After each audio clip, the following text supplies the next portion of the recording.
You're a superhero.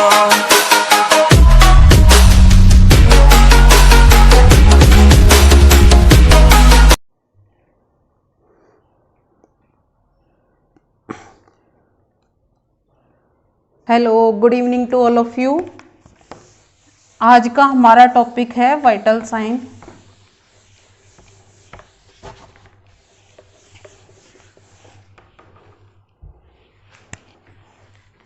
Vital sign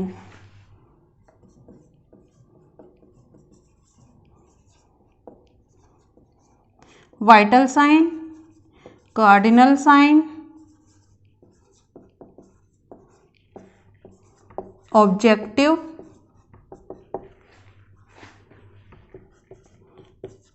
data and overt data.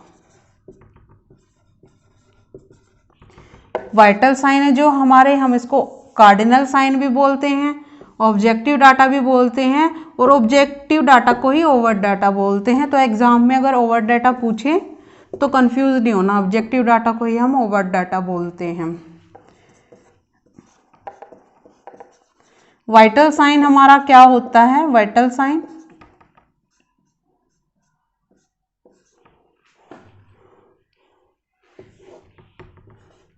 हमारे 5 vital organ होते हैं। 5 vital organ होते हैं हमारे: brain, heart, lungs,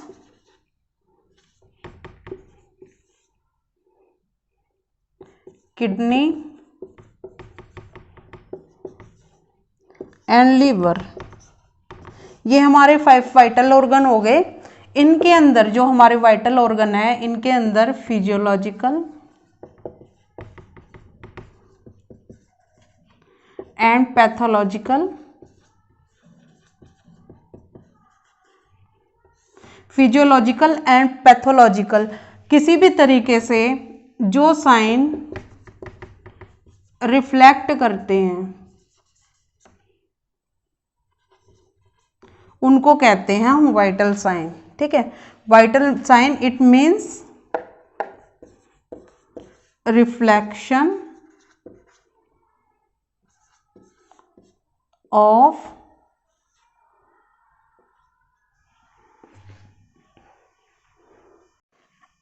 vital sign means reflection of any changes in vital organ। ये इसका मतलब है वाइटल साइन का, reflection of any changes in vital organ due to physiological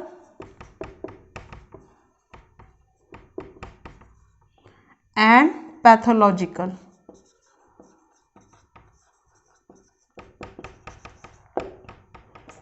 okay, I hope आप लोगों को समझ आ रहा होगा।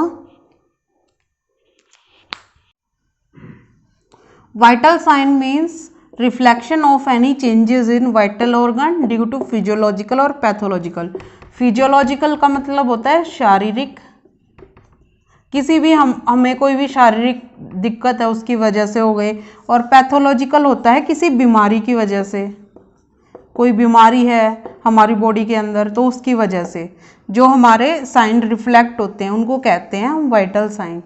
ठीक है, अब हमारा आता है cardinal sign.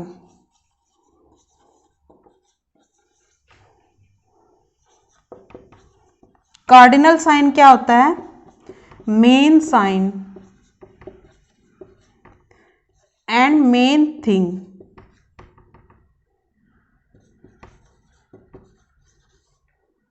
Main sign, main thing that are responsible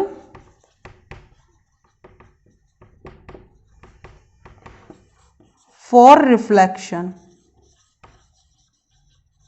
main sign, वो main sign, main thing, main वजह जो रिस्पॉन्सिबल होता है किसके लिए? रिफ्लेक्शन के लिए, उसको कहते हैं हम कार्डिनल साइन।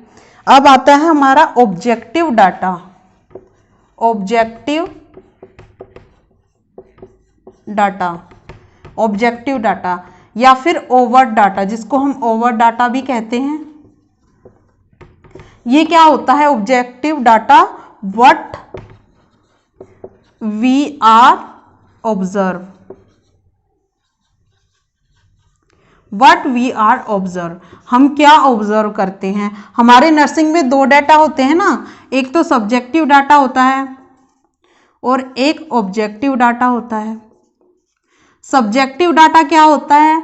जो हम पेशेंट से कलेक्ट करते हैं इंफॉर्मेशन, जो हम पेशेंट से कलेक्ट करते हैं। और ऑब्जेक्टिव डाटा क्या होता है? जो नर्स खुद से ऑब्जर्व करती है। तो वाइटल साइन जो है हम पेशेंट के खुद ही चेक करते हैं ना। नर्सिंग जो होती है, नर्सिंग ऑफिसर जो होता है पेशेंट के खुद वाइटल चेक करता है। तो हमारा वाइटल साइन क्या हो गया? Objective data. अब यहाँ पे कॉम्पिटिटिव एग्जाम के लिए दो क्वेश्चन बनते हैं। वो क्या है, कई बार पूछे जा चुके हैं कॉम्पिटिटिव एग्जाम में। क्वेश्चन पूछ लेंगे, vital sign also known as, vital sign को और हम क्या कहते हैं? तो आंसर आता है हमारा कार्डिनल साइन। और क्या पूछ लेंगे कि वाइटल साइन कौन सा डेटा है, वाइटल साइन कौन सा डेटा है। तो वाइटल साइन हमारा कौन सा डेटा हो गया? अभी पढ़ाया ना मैंने आप लोगों को, ऑब्जेक्टिव डाटा। क्यों है ऑब्जेक्टिव डाटा? क्योंकि वाइटल साइन तो हम खुद ही चेक करते हैं, पेशेंट से थोड़ी ना चेक कराते हैं। तो खुद ऑब्जर्व करती है नर्स, तो इसलिए हमारा ऑब्जेक्टिव डाटा है। चलिए आगे चलते हैं क्लासिफिकेशन पे।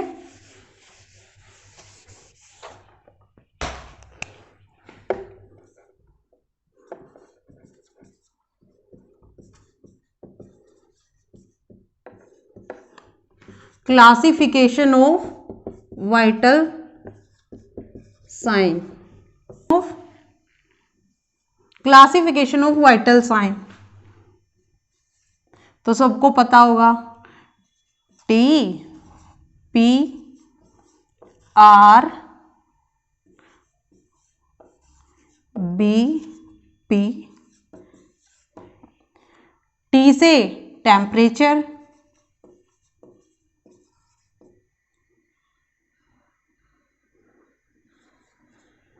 पी से पल्स, आर से रेस्पिरेशन, बीपी से ब्लड प्रेशर,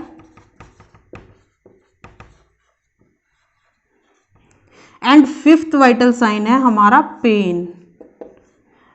आजकल जो बच्चे हॉस्पिटल में जॉब कर रहे होंगे तो एक पेन असेसमेंट शीट मिलती है ना नर्सिंग को, नर्सिंग जो स्टाफ होती है उसको पेन असेसमेंट शीट मिलती है, उस पर हम पेन स्कोर मेंटेन करते हैं पेशेंट का। तो फिफ्थ वाइटल साइन हमारा है पेन। ठीक है, एग्जाम में क्वेश्चन पूछते हैं, बहुत इंपॉर्टेंट है ये, very very important. Fifth vital sign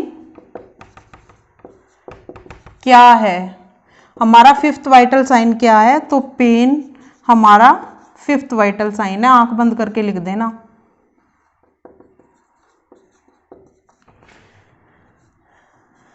अब टेम्परेचर, टेम्परेचर क्या होता है हमारा?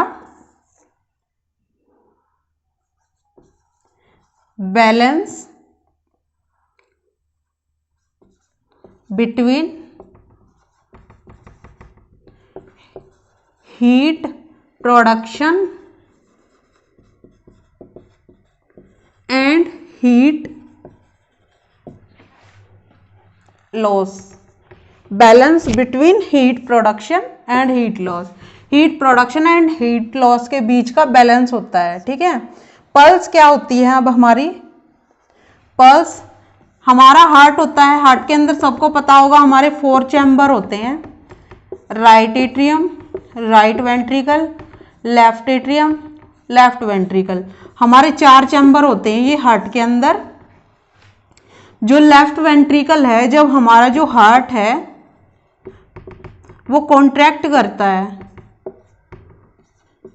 कॉन्ट्रैक्शन का मतलब होता है सिकुड़ना, कॉन्ट्रैक्ट करता है हमारा, तो लेफ्ट वेंट्रिकल जो हमारी है, लेफ्ट वेंट्रिकल से हमारा जो ब्लड है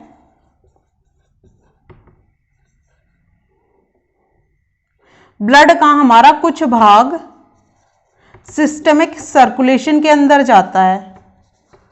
जो हमारा सिस्टमिक सर्कुलेशन है उसके अंदर जाता है, तो उस वॉल्यूम को हम क्या बोलते हैं, जो वॉल्यूम हमारी सिस्टमिक सर्कुलेशन के अंदर जाती है उस वॉल्यूम को हम क्या बोलते हैं, स्ट्रोक वॉल्यूम। ठीक है, आया इतना समझ में।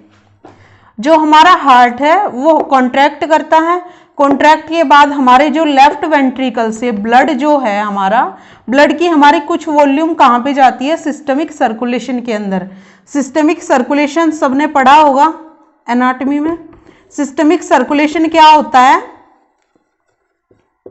जो हमारा जो हार्ट है, हार्ट से जो हमारी ब्लड सप्लाई पूरी बॉडी तक होती है, हमारी हार्ट से ब्लड सप्लाई पूरी बॉडी तक होती है, बॉडी के हर पार्ट में हमारे ब्लड जाता है, उसको कहते हैं सिस्टमिक सर्कुलेशन। ठीक है, तो सिस्टमिक सर्कुलेशन में जो ब्लड की वॉल्यूम गई उसको हम कहते हैं stroke volume. When left ventricle is contracted, जब हमारी लेफ्ट वेंट्रिकल जो है कॉन्ट्रैक्ट होती है तो हमारी एक वेव बनती है राइज एंड फॉल की। एक वेव बनती है ऐसे राइज एंड फॉल की, तो वो हमारी रिफ्लेक्ट करती है पल्स को।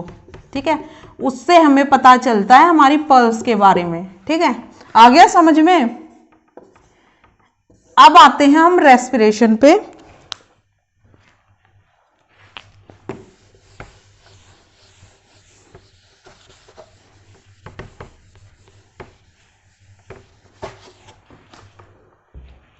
रेस्पिरेशन क्या है हमारा, inhale O2 and remove CO2 और एक्सहेल, रिमूव और एक्सहेल, दोनों का एक ही मतलब है, रिमूव का भी और एक्सहेल का भी, कुछ भी लिख सकते हो। इनहेल O2, इनहेल का मतलब ऑक्सीजन लेना एंड रिमूव और एक्सहेल का मतलब होता है छोड़ना। तो ऑक्सीजन लेने का और कार्बन डाइऑक्साइड छोड़ने का जो हमारा प्रोसेस होता है उसको कहते हैं हम रेस्पिरेशन। अब आते हैं हम ब्लड प्रेशर। ब्लड प्रेशर, रक्तचाप, हिंदी में इसको बोलते हैं रक्तचाप। टेम्परेचर को बोलते हैं तापमान, पल्स को बोलते हैं नाड़ी, रेस्पिरेशन को बोलते हैं श्वसन क्रिया।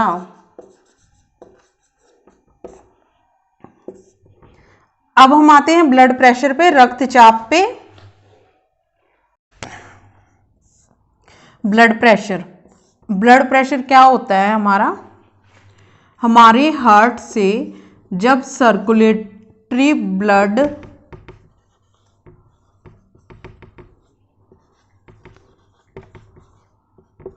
लेफ्ट वेंट्रिकल से आर्टरीज के अंदर जाता है, तो आर्टरीज के जो वॉल हैं उन पे जो प्रेशर पड़ता है उसको कहते हैं हम blood pressure, BP.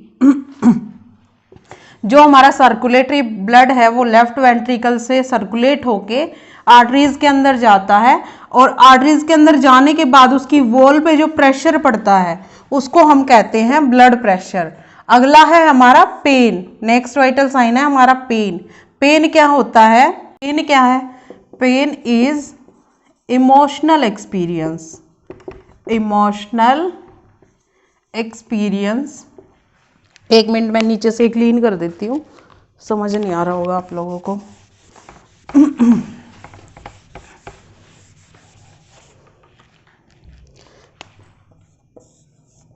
Pen is emotional experience of actual potential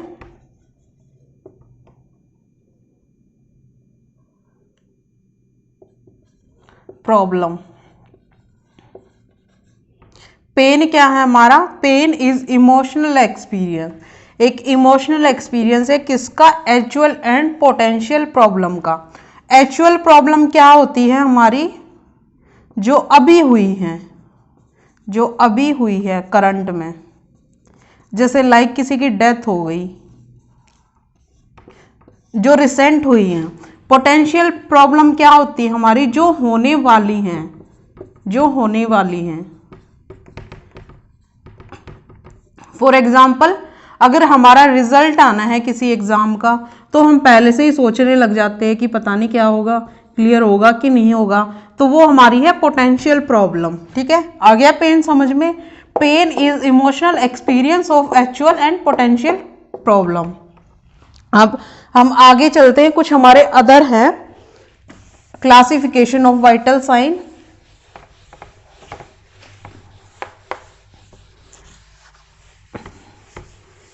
जो फ्यूचर में चल के हमारे वाइटल साइन के अंदर ऐड होने वाले हैं वो पढ़ेंगे हम, उससे रिलेटेड क्वेश्चन कई बार पूछ लेते हैं एग्जाम में। Other vital sign,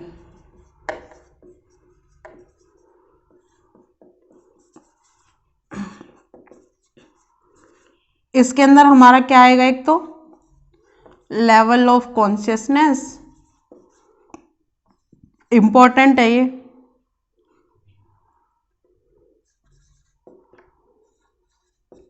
level of consciousness. Second है हमारा स्किन कलर। नेक्स्ट थर्ड है हमारा O2 सैचुरेशन। फोर्थ है हमारा प्यूपिल रिस्पॉन्स।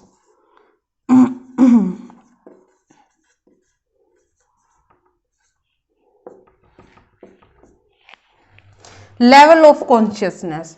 अब हमारे जो लेवल ऑफ कॉन्शियसनेस है इसके अंदर थर्ड स्टेज, 3 स्टेज होती हैं। फर्स्ट तो है कॉन्शियसनेस। कॉन्शियसनेस ये क्या है? Consciousness means aware. कॉन्शियसनेस क्या है? जिसके अंदर हम अवेयर होते हैं। जैसे लाइक फॉर एग्जाम्पल, अगर हमें कोई टच करेगा तो हमें टच का पता चलता है, कोई पिंच करता है तो पिंच का पता चलता है, तो वो हमारी क्या है? कॉन्शियसनेस है। फिर सेकंड आती है हमारी अनकॉन्शियसनेस। अनकॉन्शियसनेस, अनकॉन्शियसनेस क्या है? It is a state of mind. ध्यान देना, it is a state of mind. ये एक स्टेट है माइंड की। स्टेट का मतलब होता है कंडीशन। कंडीशन है एक माइंड की। It is a state of mind in which patient is unable to response external stimuli.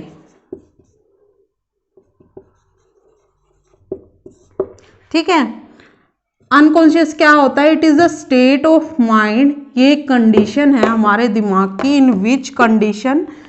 In which patient is unable to response external stimuli. इसके अंदर पेशेंट जो है वो अनेबल होता है रिस्पॉन्स करने के लिए किसी भी। फॉर एग्जाम्पल, अगर हम पेशेंट को पिंच करेंगे तो पता नहीं चलेगा पेशेंट को, पिन प्रिक करेंगे तो भी पता नहीं चलेगा पेशेंट को। ये अनकॉन्शियसनेस है। हॉट और कोल्ड एनवायरनमेंट का भी पेशेंट को पता नहीं चलता है।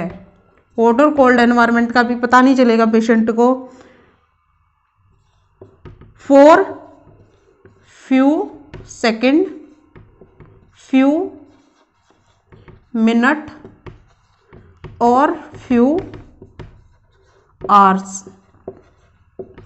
ठीक है, ये एक स्टेट है माइंड की जिसमें पेशेंट अनेबल होता है रिस्पॉन्स के लिए for few second few minute और फ्यू आवर्स के लिए, ठीक है, कुछ सेकंड के लिए, कुछ मिनट के लिए, कुछ घंटों के लिए, ठीक है। अगर एक दिन से ऊपर हो जाता है, अगर पेशेंट अनकॉन्शियस है और एक दिन यानी 24 आवर्स से ऊपर हो जाता है तो उस स्टेज को हम बोलते हैं coma.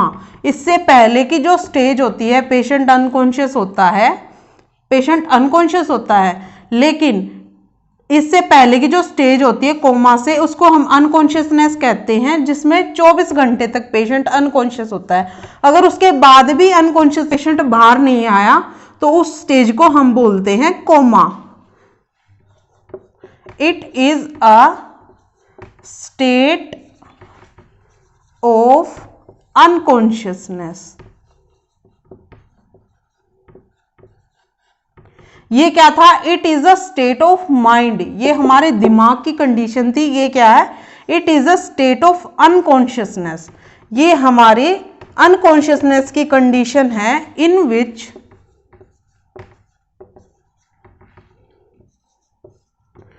Patient is in which patient is unaware about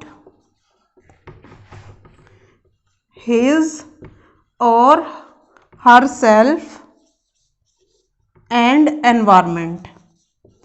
ये एक ऐसी कंडीशन है अनकॉन्शियसनेस की जिसमें पेशेंट अनअवेयर होता है, अपने बारे में उसको कुछ नहीं पता होता और ना ही उसको एनवायरनमेंट के बारे में कुछ पता होता है। For few hours, few weeks,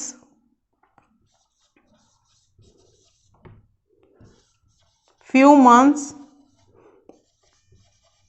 and few years। Coma की स्टेज में कुछ नहीं कहा जाता। कोमा की स्टेज कुछ घंटे के लिए भी हो सकती है, कुछ वीक के लिए भी हो सकती है, कुछ हफ्ते के लिए भी हो सकती है, कुछ मंथ के लिए भी हो सकती है, कुछ ईयर के लिए भी हो सकती है, ठीक है। तो ये थी हमारी कॉन्शियसनेस की 3 स्टेज पढ़ी हमने, कॉन्शियसनेस, अनकॉन्शियसनेस और कोमा, ठीक है। अब आपको समझ आ गया होगा कॉन्शियसनेस और कोमा के अंदर क्या डिफरेंस है, ठीक है। ये तो कुछ घंटे के लिए होती है, कुछ मिनट के लिए होती है, कुछ सेकंड के लिए होती है, ठीक है। आफ्टर 24 आवर्स अगर पेशेंट अनकॉन्शियसनेस की स्टेज से बाहर नहीं आता है तो वो स्टेज चली जाती है कोमा के अंदर, फिर हम बोलते हैं कि पेशेंट कोमा के अंदर चला गया है, ठीक है। आपको समझ आ गया होगा। अब हम बात करते हैं O2 सैचुरेशन की। ये भी इंपॉर्टेंट है, एग्जाम के पर्पज से इंपॉर्टेंट है। O2 saturation, oxygen saturation. अब इसमें क्या पूछते हैं एग्जाम में? नॉर्मल वैल्यूज पूछते हैं, नॉर्मल वैल्यू पूछते हैं O2 सैचुरेशन की। तो वो हमारी वैल्यू क्या है? इन इन्फेंट चिल्ड्रन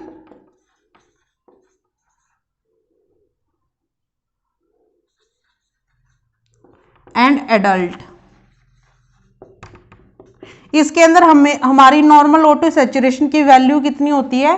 95 से 100% और 96 से 100%। कुछ बुक्स में 96 से 100 दिया है, कुछ में 95 से 100, दोनों ही करेक्ट है, ठीक है। और फिर आती है हमारी नियोनेट्स में। इन नियोनेट में कई बार ये क्वेश्चन पूछ चुके हैं एग्जाम में, इन नियोनेट O2 सैचुरेशन की वैल्यू कितनी होती है? नियोनेट कौन सी स्टेज होती है जिसमें 7 से 28 डेज तक का बेबी रहता है, 1 हफ्ते से 21 महीने तक का बेबी होता है। इस स्टेज को बोलते हैं नियोनेट स्टेज। इसके अंदर कितनी होती है? More than 91%, more than 91%। एक और है साइनोटिक हार्ट डिजीज।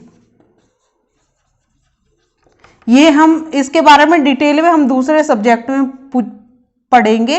अभी हम O2 सैचुरेशन की बात कर रहे हैं, तो एक साइनोटिक हार्ट डिजीज में भी पूछते हैं एग्जाम में कि साइनोटिक हार्ट डिजीज में O2 सैचुरेशन कितनी होती है, तो मोर देन 60% होती है। ये हम दूसरे सब्जेक्ट में पढ़ेंगे डिटेल में साइनोटिक हार्ट डिजीज क्या होती है, लेकिन अभी हम O2 सैचुरेशन की बात कर रहे हैं, तो O2 सैचुरेशन नॉर्मल होती है 60% साइनोटिक हार्ट डिजीज में। ठीक है, अब हम आगे चलते हैं अपना।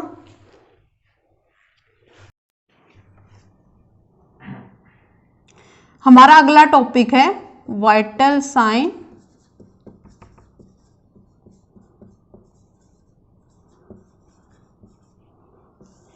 मेजरमेंट। वाइटल साइन हम कैसे चेक करते हैं? इन सीक्वेंस। एग्जाम में क्या पूछते हैं आजकल? सीक्वेंस में पूछेंगे आप लोगों से। सीक्वेंस में पूछेंगे कि रूटीन वाइटल साइन का क्या सीक्वेंस है। Routine vital sign sequence. Routine का क्या सीक्वेंस है वाइटल साइन चेक करने का? सबको पता होगी ये चीज, TPR BP, temperature, pulse, respiration and BP। ऐसे चेक करते हैं ना हम सीक्वेंस में रूटीनली। डेली जब हम पेशेंट का हॉस्पिटल में वाइटल साइन चेक करते हैं तो हम कैसे चेक करते हैं? पहले टेम्परेचर, फिर पल्स, फिर रेस्पिरेशन, फिर BP। ठीक है, ये रूटीन वाइटल साइन है। अब क्या पूछ लेंगे एग्जाम में कि इमरजेंसी हो गई है अगर किसी पेशेंट के साथ, तो इमरजेंसी पेशेंट के साथ हम वाइटल साइन कैसे चेक करेंगे? सीक्वेंस में। एग्जाम में ये क्वेश्चन कई बार पूछा जा चुका है, routine vital sign in sequence. Sequence बताइए रूटीन वाइटल साइन का। पहले टेम्परेचर, फिर पल्स, फिर रेस्पिरेशन, फिर BP, फिर आता है emergency. Emergency vital sign sequence क्या है हमारा? इमरजेंसी में हम सबसे पहले पेशेंट की क्या चेक करेंगे? पल्स। अगर किसी पेशेंट के साथ इमरजेंसी हो गई है तो सबसे पहले हम उसकी पल्स चेक करेंगे, फिर उसका रेस्पिरेशन चेक करेंगे,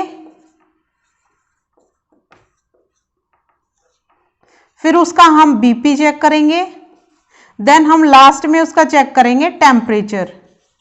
ठीक है, अगर इमरजेंसी पेशेंट है, कोई इमरजेंसी हो गई, फॉर एग्जाम्पल MI का पेशेंट हो गया या फिर कोई एक्सीडेंट का पेशेंट है, इमरजेंसी में आ गया, तो सबसे पहले हम पेशेंट की पल्स चेक करेंगे कि पल्स चल रही है कि नहीं चल रही, फिर रेस्पिरेशन, फिर BP, फिर टेम्परेचर। अब हमारा आता है न्यूबॉर्न बेबी का। न्यूबॉर्न बेबी जो होता है उसका वाइटल साइन कैसे चेक करेंगे हम? Sequence wise. सीक्वेंस ही पूछते हैं एग्जाम में। तो फर्स्टली हम न्यू बॉर्न बेबी का क्या चेक करेंगे? सबसे पहले हम जब बेबी होता है तो उसका हम रेस्पिरेशन मेंटेन करते हैं ना, सक्शनिंग करते हैं बच्चे की। ठीक है, तो रेस्पिरेशन चेक करेंगे सबसे पहले, फिर सेकेंडली हम उसका पल्स चेक करेंगे, फिर उसके बाद उसका हम टेम्परेचर चेक करेंगे, फिर उसके बाद हम उसका BP चेक करेंगे। ठीक है, इसको हम एप्गार स्कोर भी बोलते हैं। अगर एग्जाम में पूछे एप्गार स्कोर सीक्वेंस, तो respiration, pulse, temperature and BP, ये सीक्वेंस था हमारा वाइटल साइन मेजर करने का। बहुत इंपॉर्टेंट है ये एग्जाम पर्पज से, वाइटल साइन का सीक्वेंस। ठीक है, पहले रूटीनली हम temperature, pulse, respiration and BP check करेंगे। अगर हमारे पास इमरजेंसी पेशेंट है कोई, तो उसकी हम सबसे पहले पल्स चेक करेंगे, फिर रेस्पिरेशन चेक करेंगे, फिर BP चेक करेंगे, फिर टेम्परेचर चेक करेंगे। फिर हमारा आता है न्यूबॉर्न बेबी। न्यूबॉर्न बेबी होता है बर्थ से 7 डेज तक। ठीक है, 1 वीक जो बेबी होता है उसका। ठीक है, न्यूबॉर्न बेबी होता है। न्यूबॉर्न बेबी का हम पहले रेस्पिरेशन चेक करते हैं, क्योंकि सबसे पहले जब बेबी होता है तो हम उसका एयरवे ही मेंटेन करते हैं ना, सक्शनिंग करते हैं बच्चे की। तो रेस्पिरेशन चेक करेंगे, पल्स चेक करेंगे, टेम्परेचर चेक करेंगे, लास्ट में सबसे BP चेक करेंगे।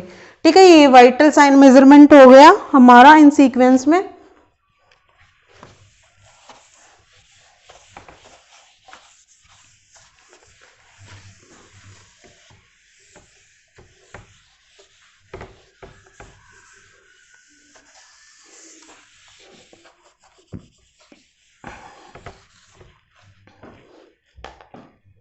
अब हम क्या डिस्कस करेंगे, normal vital sign parameters. Parameter देखेंगे अब हम, पैरामीटर क्या होते हैं। टेम्परेचर की नॉर्मल वैल्यू कितनी होती है, सबको पता होगी। टेम्परेचर की नॉर्मल कितनी वैल्यू होती है, 98.6 डिग्री फ़ारेनहाइट। फ़ारेनहाइट में होती है 98.6 डिग्री और सेल्सियस में होती है 37 डिग्री सेल्सियस। ठीक है, फिर हमारी आती है पल्स। पल्स हमारी कितनी होती है नॉर्मल, 72 बीट पर मिनट। ठीक है, फिर हमारा आता है रेस्पिरेशन। रेस्पिरेशन की हमारी नॉर्मल वैल्यू कितनी होती है, वैसे तो हम नॉर्मली पढ़ते आते हैं 16 to 24 breath per minute, but normally adult में होती है 12 to 20 ब्रीथ पर मिनट। ये है accurate answer, 12 to 20 breath per minute. ठीक है, अब हमारा आ गया बीपी। बीपी कितना होता है हमारा नॉर्मल 120/80 mm ऑफ Hg। ठीक है, ये हमारा 120/80 mm ऑफ Hg बीपी होता है। ये हमारा 120 जो है सिस्टोलिक बीपी है, ये हमारा डायस्टोलिक बीपी है 80। ठीक है, ये सिस्टोलिक बीपी है, ये डायस्टोलिक बीपी है।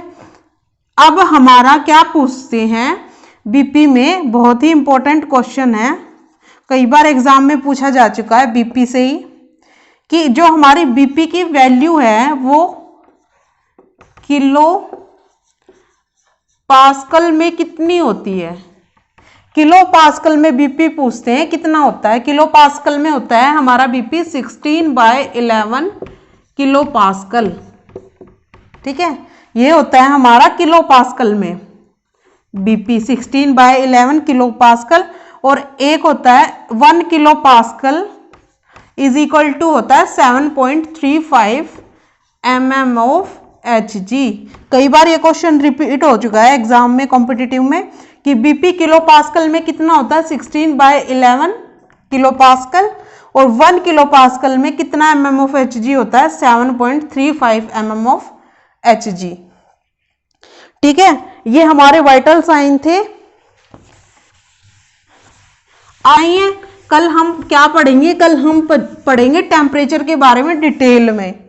अभी हमारा वाइटल साइन कंप्लीट नहीं हुआ है, कल हम टेम्परेचर के बारे में डिटेल में पढ़ेंगे।